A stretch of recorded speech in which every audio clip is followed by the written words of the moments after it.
இங்க சரிகமபா நிகழ்ச்சியில அபிஷேகா பாப்பாவை எல்லாருக்குமே பிடிக்கும். அவங்கள சிலர் குட்டி பட்டாசுன்னு கூட சொல்லுவாங்க. கியூட்டா துரு துருன்னு அழகா பாடுவாங்க.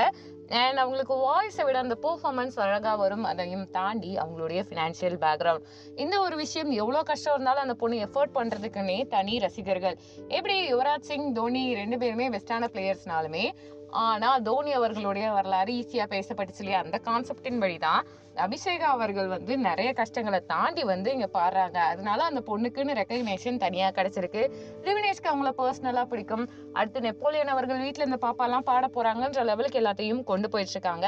நான் என்ன சொல்ல வரேன் அப்படின்னா, சரிகமப்பா நிகழ்ச்சி அப்படின்றது எல்லாருக்கும் பிடிச்சமான ஒண்ணுதான். அதுல இருக்கக்கூடிய சரி தவறு, அதுல இருக்கக்கூடிய எல்லாமே நாம எல்லாரும் ரசிச்சுட்டு தான் இருக்கோம். அதையும் தாண்டி இன்னும் ஒரு சில விஷயங்கள் இருக்கு. அதாவது அபிஷேகா இருக்காங்க இல்லையா, அவங்களுக்கு இந்த ஒரு இதுல 3 பரிசுகள் கிடைச்சிருக்கு. ஃபர்ஸ்ட் பிரைஸ் வின் பண்ணாங்க. வீடு 100 கோடி ரூபாய் மதிப்புல இல்ல, 1 கோடி ரூபாய் மதிப்புல வீடு. அது போக முக்கியமா பாத்தீங்கன்னா, அபிஷேகாவுக்கு அடுத்ததா அவங்க படிப்பு செலவு முழுக்க முழுக்க ஒரு பெரிய பிரைவேட் இன்ஸ்டிடியூட் ஏத்துக்கிறாங்க. ஃபுல் அண்ட் ஃபுல் அபிஷேகா ஃப்ரீயாவே படிக்க போறாங்க.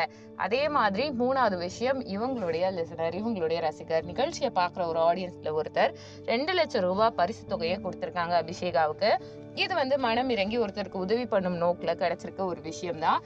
அபிஷேகாவுக்கு திறமை இருக்கவங்களுக்கான வாய்ப்பு அப்படின்றது எப்படினாலுமே கிடைச்சிரும் அப்படின்றதுக்கு இவங்க ஒரு பெஸ்டான எக்ஸாம்பிள். அதையும் தாண்டி அபிஷேகா நிறைய ஜெயிச்சிருக்காங்க. அவங்க ஜெயிச்சதுக்குன்றதை தாண்டி அவங்க உழைச்சதுக்கான பரிசுகள் தான் இப்ப நம்ம கண்ணு முன்னாடி கிடைக்கிறது.